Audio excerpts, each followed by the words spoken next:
I mean, even Einstein said it's a vibrational universe. I mean, when there's a vibrational match between you and some experience that exists in the quantum field, get ready, because if you're drawing experiences to you, and then all of a sudden you have to keep redefining abundance. You can't have a great meditation, feel all holy, feel all spiritual, feel all connected, and then the moment you open your eyes, you return back to the program. You start getting angry, you start getting frustrated, you start getting impatient. The moment you do that, you just disconnected from the energy of your future, and you're back to the energy of your past. And don't expect anything to change in your life. That in fact, the whole purpose of this work is to change the brain and body so that when you get up from your meditation, that you can maintain that modified state of mind and body your entire day. And if you can, get ready, because weird and wonderful things are going to begin to happen in your life. So you got to be able to sustain that state with your eyes open, as well as you did in reaching there with your eyes closed. And it's a practice. It's a practice. When there's a vibrational match between you and some experience that exists in the quantum field, get ready, because if you're drawing experiences to you, and then all of a sudden you have to keep redefining abundance. I mean, my definition of abundance today is very different than it was just a year ago, because so many people think abundance is about money, but abundance is having more than you need. Yeah. Like having way more than you need. So all my needs are met and then some. And then when you have that experience, then what is your next definition of abundance? If you truly believe then that's abundance, is there another level? But you would never know that until you've had the experience of abundance to that point. So then all of a sudden, our definitions begin to change. Same thing with health. You see all these people, they come in and they think that they just want to get their body healthy. But what they're really doing is getting their mind healthy. And they're changing their energy. They're having all these other things going on. And they reach a point where they're so happy with themselves. They're so in love with life. They're in such a state of grace and gratitude that they could care less if they have the disease, because they're so happy with them. That's the moment disease goes away, because they're no longer the same personality. They're somebody else. The disease exists in the other person because they're thinking differently. They're acting differently. They're feeling differently. And how you think, how you act, and how you feel is called your personality. And your personality creates your personal reality. Change your personality, you change your personal reality. Most people are trying to create a new personal reality as the same personality, and it doesn't work. You literally have to become someone else. When you believe in possibilities, you believe in yourself. So many people close the door to possibilities because they're viewing their future through the lens of the past. Why? The brain is a record of the past. It's an artifact of everything you've learned and experienced in this moment. It's wired to the past. And feelings and emotions are the end product of past experiences. So most people wake up in the morning, they start thinking about their problems. Those problems are memories that are etched in their brain that are connected to certain people and things at certain times and places. The moment they start remembering their problems, they're already thinking in the past. Every one of those problems has an emotion associated to them. So they start feeling discouraged. They start feeling unhappy. They start feeling like a failure. And the moment they feel those emotions, now the body's in the past. Why? Because thoughts are the language of the brain and feelings are the language of the body. And how you think and how you feel creates your state of being. So in a sense, most people wake up and their entire state of being is in the past. So how can they see a new possibility when they're viewing their future through the lens of the past? So then I say, if you're not being defined by a vision of the future, then all you're left with is the memories of the past, and you will be predictable in your life. So people love to wait for trauma or crisis or disease or diagnosis or loss or something to go wrong in their life where they just reach their lowest point where they say, I got to change and I got to stop thinking this way. What have I been thinking about? How have I been acting? How have I been feeling? And the act of observing yourself by observation begins to disentangle you from the program, because now you're the consciousness observing the program, and you begin to objectify your subjective self.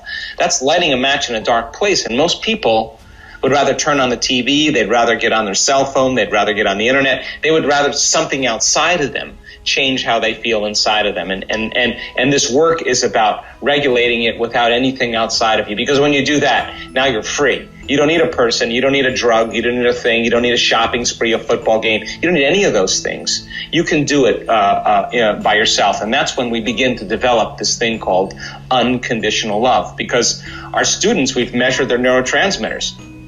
Oxytocin levels, and many of our students go up hundreds of times.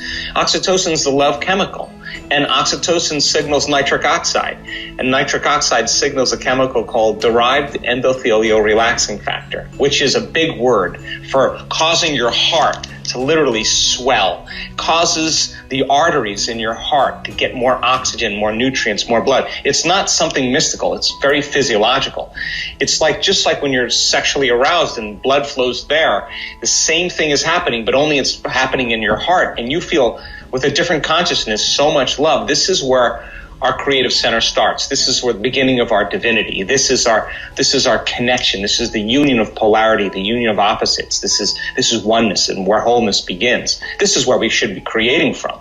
So if you can't get energy here, and you can't feel a love for your future, that means then on some level you're more addicted to the emotions of the past. So then this is really fundamental, because when people start to make those changes, they start getting happy for no reason. And all the things that they thought they wanted, the career, the relationship, all those things, they no longer want them because they feel so whole, they feel like they already have them. And so if your oxytocin levels are up 200 times, you're so in love with life, you feel so amazing that you wouldn't start judging another person, because if you did, you'd lose the feeling. And people start figuring out, I'm just going to stop judging. Hey, that person that betrayed me 10 years ago, I feel so whole, I'm going to let them go. I got to take my attention off them, because you feel so great. You don't really care about them any longer, and that's forgiveness, but you're not trying to do it. You're not trying to be spiritual. You're not trying to be forgiving. It's the side effect of a shift in consciousness. And when energy makes it to the heart, it goes right to the brain. We've measured that enough times, and it resets the person's baseline for fear and anxiety. It begins to change the survival centers in the brain, and the person's no longer so vigilant, looking around in their outer world of what's going to change and try to control and predict it. They're more relaxed into the present moment. And of course, now things are happening around them. So the work then becomes instrumental, not just because we want people to make those significant changes, but we also want them to reap the benefits of their own efforts. And I just talked to someone this morning. Just huge manifestation happened to this woman. A lot of money, a lot of wealth. She's crying the whole bed. And she said, I'm starting to get that I created this. Now, that means then a layer of the illusion that we're powerless. We have been so conditioned into powerlessness, into hopelessness, into self-limitation. One of those experiences where you pop above the veil and you start to see that you are that powerful, wow, but not in an egocentric way, not in, hey, look at me, I'm self-aggrandizing. It's more like you're humbled, and at the same time you feel amazing. Wow, imagine if the whole world was like that. And so we're piercing this 4-minute mile. This last year in our work, all the healings, all the amazing experiences, all the mystical moments, all the transformations that are going on in people, piercing through that 4-minute mile. Once the 4-minute mile was broken, then everybody said, hey, we can all do it. And within 2 weeks, everybody started breaking that mile. Well, that's exactly what's happening. We're breaking through this veneer, this level of consciousness that says you are powerful. You could be old and be powerful. You could be young and be powerful. You could be healthy and powerful. You could be sick and be powerful. You could be anything you want and still do this. And in time, your biology begins to change, and so does your life. Imagine, listen, where you place your attention is where you place your energy. We were just talking about this at the week-long event in Vancouver just the other day. You got 1,000 people that all come to the event. Their attention is on their boss, their coworker, their ex, their husband, their kids, their everything in their outer world. They're shifting their attention all over the place. And I'm asking them to take all of their attention off of all of those people, all those things, unfold into this field and become pure consciousness. And out of anywhere you can place your attention, I'm going to ask you to place it on your heart.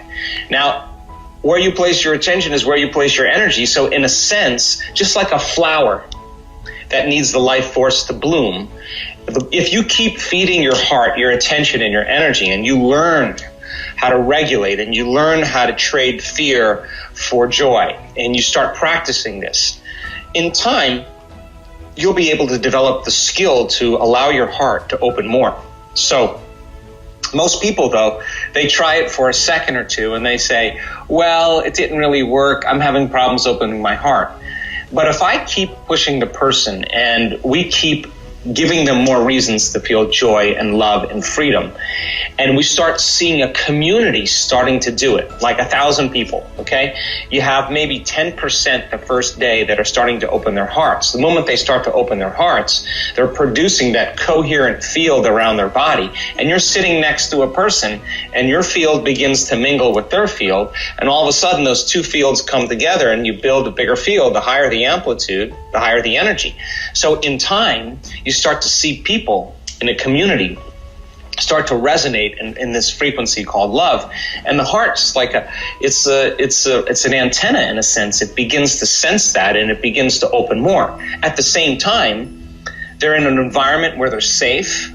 They're in an environment where there's no threats, there's no danger. They're retreating from their lives. They're disconnecting from the people and things and places, learning information and learning how to practice how to use that information. Like a skill then, they begin to notice that they're feeling more joyful. They start to notice that they feel more love. And each day there's a progression. So we start every meditation in this work by acknowledging this creative center. Why? Because it requires a clear intention, which is a coherent brain, and an elevated emotion, which is a coherent heart, to begin to produce an effect on reality. So we teach students how to create brain coherence, and boy, we have so much research to show that you can do it.